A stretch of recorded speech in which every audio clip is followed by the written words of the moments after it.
প্রিয় বন্ধুগণ, আপনাদের কাছে গুরুত্বপূর্ণ একটা নিউজ দিচ্ছি। দেখেন, একজন প্রবাসী বাবা প্রবাস থেকে যখন দেশে যায়, সন্তানদেরকে অনেক ভালোবাসে।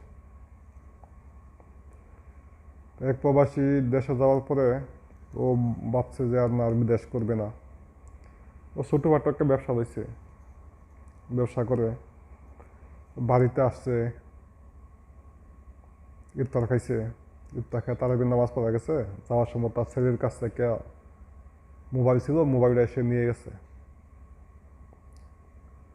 মোবাইল নিয়ে গেছে, হঠাৎ হচ্ছে সে লেখাপড়ার দিকে মনোযোগ নাই, মোবাইলে আসক্ত হয়ে গেছে। ও মোবাইলে নিয়ে তারাবি নামাজ পড়তেছে, ওই ছেলে কী করছে, পিছন দিয়ে হাইরা আঘাত করছে। আঘাত করার পরে সাথে সাথে এখানে মারা গেছে।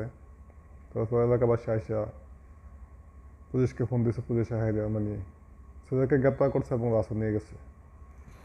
তো চিন্তা করেন, সাধারণ একটা মোবাইলের জন্য বাবাকে খুন করা। আমরা কোন দেশে বসবাস করি দেখেন।